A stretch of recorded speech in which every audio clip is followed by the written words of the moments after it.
1978's Halloween would become the catalyst for the slasher craze in the 1980s, but it would be Friday the 13th that would set the blueprint for what would become known as the quote-unquote slasher film. One of the films that would come out of the success of Friday the 13th was My Bloody Valentine, which would become a legacy film among horror fans. And in the mid-2000s, when seemingly all slasher films were getting big-budget remakes, My Bloody Valentine would see its day in 2009. The film would have a mixed reception upon release, and now 13 years later I decided to go back and watch this film through a critical eye to give my perspective on it. So today we're going to be talking about My Bloody Valentine from 2009. Now, there are a lot of similarities with this, with Friday the 13th, 2009, which we'll touch on in certain ways, but let's just get right into this. It had been a few years since I'd watched this movie, and to be honest with you, the last time I did watch it, I remember saying to myself, why was I so critical on this movie? So going back today, I wondered, would I go even higher on my review for this, or maybe sink back down to my original thoughts, which were, at the time. I'll get right to it right from the start. I think that the My Bloody Valentine remake is among the highest of the echelon from this era, quite frankly, and I'll explain why. Let's just get into a little bit of the story of this movie, and I'm going to say right now, if you haven't seen this movie, I don't want you to be spoiled with the plot twist, so go watch this movie, then come back and watch this video. So the remake shows Harry Warden surviving this coal mining accident where he kills everyone around him to get oxygen. Now, to be honest with you, that's a very distraught and nasty way to look at surviving, but the guy did what he had to do. Fast forward to Harry Warden now in a coma in a hospital, and we know that it's about to hit the fan. The bloodbath that we would see when Tom Atkins, the sheriff in this movie, that's already giving this movie an automatic B just from the start with nothing else, by the way. When he enters this hospital, it is a massacre. Now, I forgot how bloody and gory this movie was. Now, by this point in the mid-2000s, the MPAA was a lot more lenient than they were back in the late 80s. There were strewn bodies all over the hospital. There were torn torsos with guts spilling out. There was blood on the walls, body parts hanging off. It is quite a sight to see in this movie.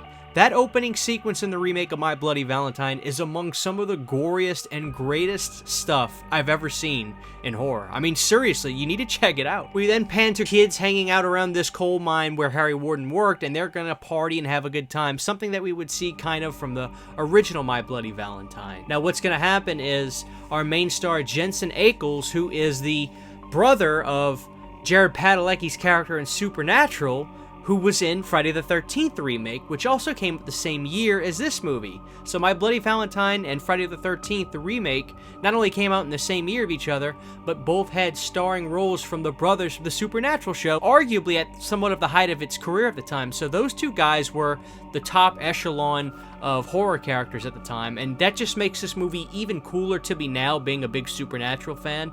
So I think that's killer. Harry Warden is going to raise hell at this mine and take bodies out left and right. Now, it's notable to say that this movie was shot in 3D, and I can say I did not have the pleasure of seeing this movie in theater at 3D, but I can guarantee you this would have been probably the most fun horror 3D movie ever.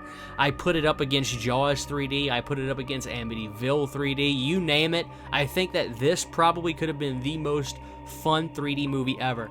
And I say that because even the 2D version, the visuals of what we see with the pickaxe up close, the pickaxe being thrown and things like that, it still works really cool for a 2D movie, and visually is just pretty captivating. I can imagine the 3D version was just freaking awesome. Well, when Jensen Ackles' character, who is our star, makes it out alive from Harry Warden, we're gonna fast forward years later when he returns back to the town to sell the coal mine, because that's a family-owned coal mine and he is now the sole inheritor of, and he wants to move on. He wants nothing to do with it. Well, the townspeople don't take kindly to this. They know that that is the lifeblood of this small town. If you live in this town, you are working at this coal mine, and that's just the way it is. So to sell it, he would put guys out of jobs. He would put the town in a real hardship, and they don't like that. That story thread line carries us out throughout the rest of the movie, and we'll talk about the ending in a little while, but let's talk about the aesthetic of this movie from this point out. Now, My Bloody Valentine was a Patrick Lussier and Todd Farmer teamed movie. Now, this were the two guys that were going to make a Halloween 3D, I think, as well, or at least a Halloween 3 from Rob Zombie's Halloween 2. And looking back at this film now, what a damn shame. These two guys are able to make a movie be serious but also fun at the same time. It's like they know what they're filming, but they're gonna go that extra effort to make sure everything they do on screen is good and looks good and is fun for the audience, and they make movies, not films, movies. So Patrick Lussier and Todd Farmer are quite frankly a great team, and I would love to see more from those guys. It really is a shame they never got to make that Halloween 3 movie, because this movie was awesome. I assumed that one would have been awesome too. Todd Farmer always seemingly has small roles in movies he's involved in, and boy oh boy is his involvement in this movie pretty hysterical. Todd Farmer is getting it on in a motel room. Boy, he is just going for it. He is bare as the day he was born, banging this blonde girl, and man, it's just damn near all hanging out. It is pretty hysterical. Oh yeah, there's a lot of TNA in this movie, and you know, there's also a scene right after this where the girl, who is more or less a prostitute, if you will, she gets angry at Tom and legitimately just walks out of the motel room, bare naked, pointing a gun at him, out in the back lot where all the 18-wheelers are parked. It's pretty funny stuff.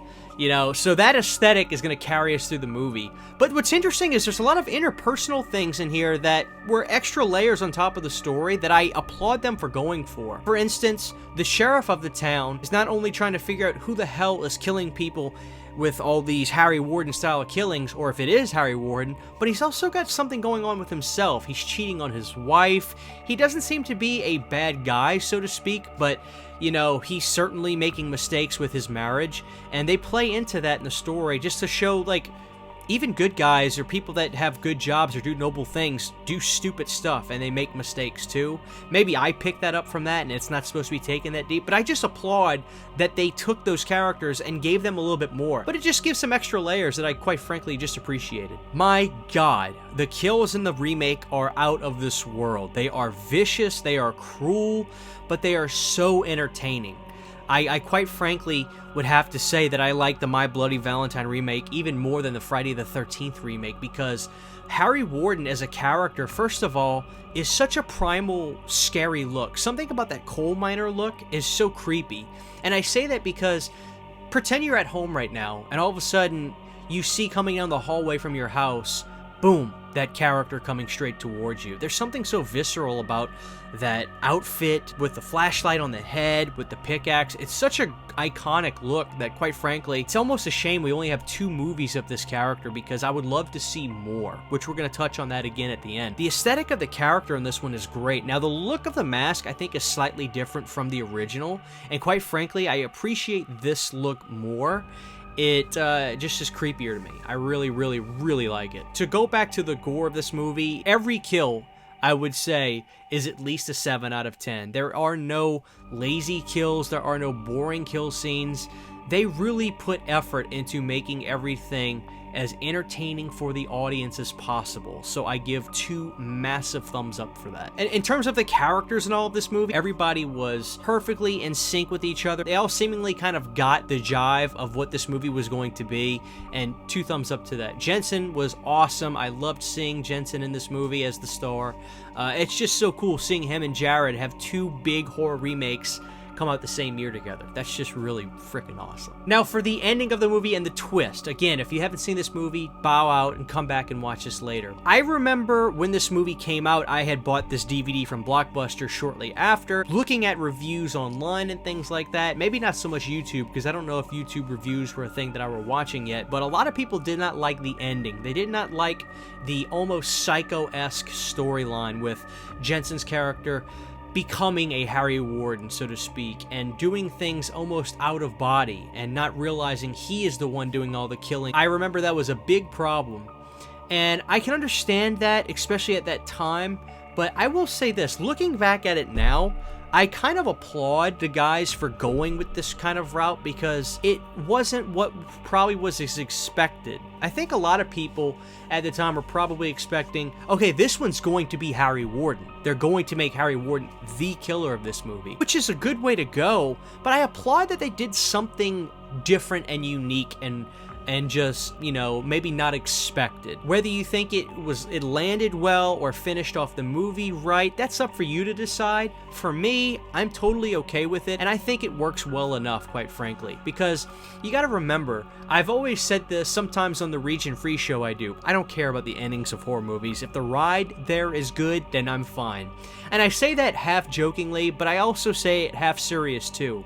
If a movie is good and it's a fun ride, if the ending doesn't land perfectly for me, it is what it is sometimes. And quite frankly, that ending, I'm fine with it now. It doesn't really bother me. I quite frankly liked that it had potential to go into a sequel and it didn't happen, but we'll talk about that. So to wrap off my thoughts on the remake of My Bloody Valentine 3D, it is bloody, it is sleazy, it is fun, it is so entertaining. I would give it an A+.